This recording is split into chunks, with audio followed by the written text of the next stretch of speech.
हमारे एनएसजी के प्रसन्ना जी जो है, उनकी किताब है कि इंडियन मेथड ऑफ एक्टिंग, आप तो सब पढ़े हुए हैं अच्छे से और सीखे भी होंगे उनसे। तो उन्होंने उसको चैलेंज किया था स्टैनिस्लॉवस्की मेथड को और कहा था हम क्यों अडॉप्ट करें वेस्टर्न मेथड। हमारे यहाँ खुद ही इतनी सारी ये शालाएँ चली हैं, प्रयोगशालाएँ चली हैं थिएटर में।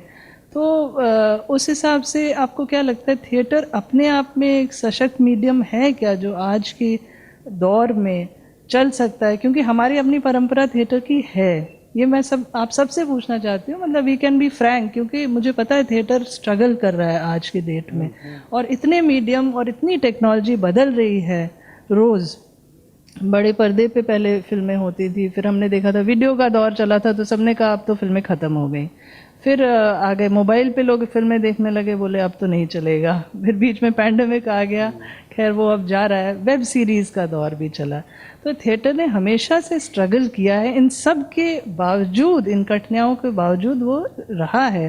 तो आपको क्या लगता है हम थिएटर अभी रहेगा और हम लोग उसके लिए क्या कर सकते हैं? मैं आप सबसे जानना चाहती हूँ क्योंकि आप लोग खासकर एनएसडी से रहे हैं, अरविंद जी भी हैं और आप भी बहुत ही मशक्क़त कर रहे हैं, हम काबिल तारीफ़ है आपकी मशक्क़त। तो आपको इस बारे में क्या लगता है कि हम थिएटर रहेगा और किस तरह हम इसको बुलंद कर सकते हैं as a medium? Academics type का सवाल था तो मैंने सीनियर को बढ़ा दिया। मैं भी देखिए मैं ये हमें तो बहुत थिएटर का हम क्या मतलब एक क्या कहना है उसको, एक लिश छोटा सा कण भी नहीं है। तो थिएटर रहेगा और नहीं रहेगा ये कहने की हिमाकत मेरी हो नहीं सकती। मेरे ख्याल से थिएटर हमेशा रहा है और ज़रूर रहेगा। थिएटर क्यों नहीं रहेगा? हाँ, ये है कि थिएटर के लिए जो प्रैक्टिकल समस्याएं हैं उसके मंचन की, वो ज़रूर थोड़ी मुश्किल होती हैं। मतलब एक ज़माना था जब थिएटर हॉल बहुत सस्ते हुआ करते थे और आसानी से सब लोग थिएटर कर पाते थे। रिहर्सल स्पेसेस या शहरों का बढ़ना, तो लोगों की व्यस्तताएं और रिहर्सल में पहुंच पाने की, तो प्रैक्टिकल रीजंस बहुत ज़्यादा हैं। मुझे ये लगता है रंगमंच की कोई ताकत में कमी कहीं नहीं आ गई है, ये प्रैक्टिकल रीजंस है। अभी कोई एक मैच्योर थिएटर करने वाला कैसे 60, 70, 80 हज़ार रुपए का एक थिएटर हॉल बुक करवाएगा और करेगा? पहले श्री राम सेंटर में बेसमेंट में कर लेते, 500, 600 रुपये, 400 रुपये शायद होते थे उसके, वो बंद हो गया। तो अब मेन में करने पे या ऐसे स्पेसेस का अभाव है, शायद गवर्नमेंट की तरफ से वो एक सहायता हो सकती है। तो रंगमंच तो ज़रूर रहेगा। अरुण जी, आप क्योंकि आप हम बहुत काबिल तारीफ़ है आपकी, आपने जितनी मेहनत मशक्क़त की है थिएटर को रखने में दिल्ली में, मगर इसमें हम और क्या कर सकते हैं इसको बुलंद करने के लिए? आज मतलब थिएटर रंगमंच दिवस है, और रंगमंच दिवस का मतलब सिर्फ ये हमारे तो रोज़ाना ही रंगमंच दिवस होता है। जो रंगमंच करते हैं, यहाँ बहुत सारे रंगकर्मी बैठे हुए हैं। रंगकर्म में जो सबसे बड़ी मैं लगातार इस पर जो 25-30 सालों से लगातार बोल रहा हूँ, और यही बात जो आपने की उसी को आगे बढ़ाऊँगा। सबसे बड़ी दिक्कत है रंगमंच में कि हमारे पास आज तक कोई कल्चर पॉलिसी नाम की चीज़ नहीं है। इतने साल हमारे देश को आज़ाद हो गए, लेकिन हमारे पास पॉलिसी नहीं है, क्या करना है क्या नहीं करना है। बहुत छोटे छोटे सवाल हैं। प्रेक्षागृह एक बहुत महत्वपूर्ण सवाल है। प्रेक्षागृह की जगह जो लालाओं को दी गई थी, 1 रुपये गज पर दी गई थी, आज वो एक दिन का 50,000 से लेकर 1.25 लाख तक वसूल करते हैं। और हम लोगों ने बहुत आवाज़ उठाई, बहुत हड़तालें भी, ये सब कुछ हुआ, लेकिन अंततः उनकी ताकत बहुत है। आप पहले वो अपनी जगह का 15-20% जो है उसको कॉमर्शियल यूज़ कर सकते थे, आज वो 40% कर सकते हैं। तो ये इसके अलावा रिहर्सल की स्पेस, ये सब पुरानी सारी बातें हैं। जो सबसे महत्वपूर्ण बात ये है कि रंगमंच में जो सबसे महत्वपूर्ण फैक्टर है वो है एक्टर। और एक्टर के लिए हमारे पास कोई पॉलिसी नहीं है, कोई योजना नहीं है कि एक्टर काम करता रहे, उसके बाद क्या हो, ज़्यादा वो करते हुए उसका सिलेक्शन हो गया, आगे संस्थान में चला गया, उसके बाद हो गया, ऑडिशन क्लियर किया, सिनेमा में चला गया। लेकिन उसके जो 4-5 साल का जो पूरा पीरियड है, उसके परिवार के साथ, उसके समाज के साथ जो आर्थिक और उसके तमाम दबाव हैं, उसके बारे में बातचीत नहीं होती है।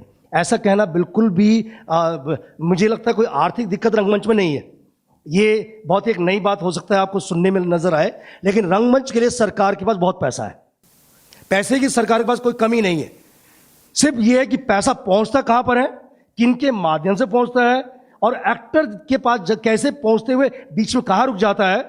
एक किसी पुराने प्रधानमंत्री ने कहा था यहाँ पर कि वहां से 100 रुपये चलते हैं और आम आदमी तक, गांव तक जो 1 रुपया पहुंचता है। ये रंगमंच में स्थिति है। क्योंकि दूसरा कि हमारे पास कल्चर पॉलिसी नहीं है।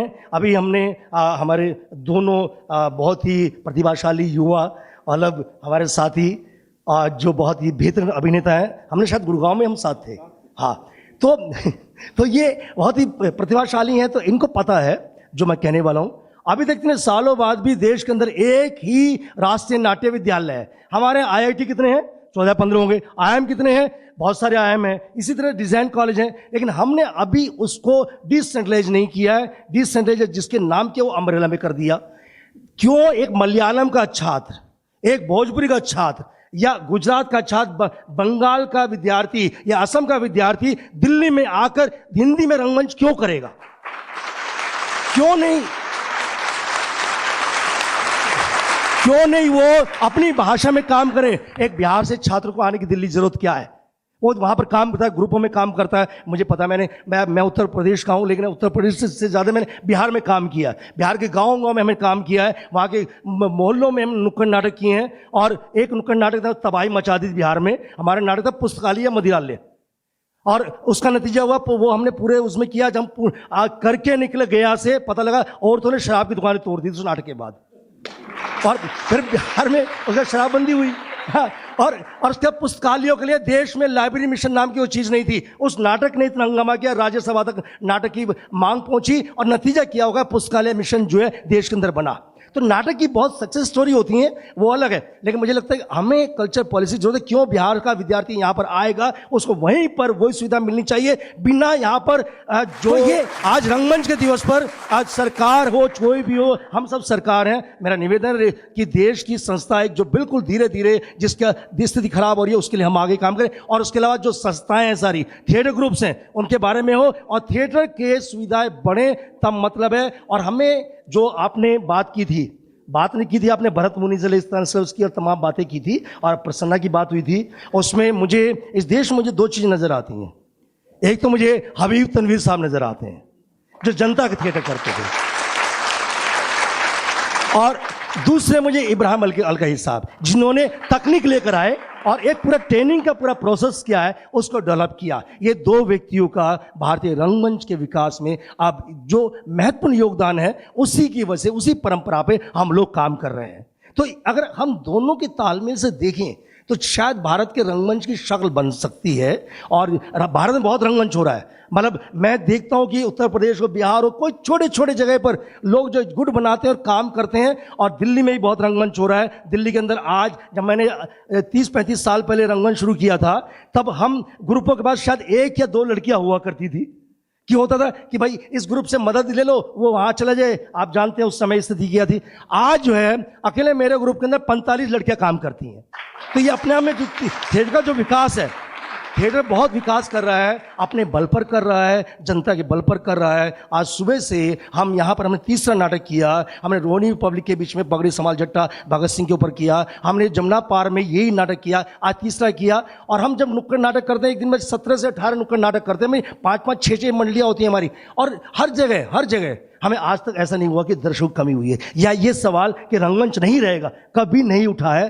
कोरोना की शुरुआत के दिनों में जब हम डिजिटल हो गए थे, सब लोगों ने कहा रंगमंच अब क्या होगा, क्या डिजिटल हो जाएगा, नहीं होना चाहिए, बहुत सारी डिबेट उठी। मैंने उस समय भी कहा था नहीं, रंगमंच क्योंकि आंखों में आंखें डालकर बोलने की कला है, और हमारे दिल की बात है उसके अंदर, और कभी खत्म हो ही नहीं सकता। बल्कि रंगमंच के अंदर वो ताकत है, रंगमंच के अंदर वो ताकत है जो मरों को जिंदा कर देती है। तो ये मेरे कहना अब आगे बहुत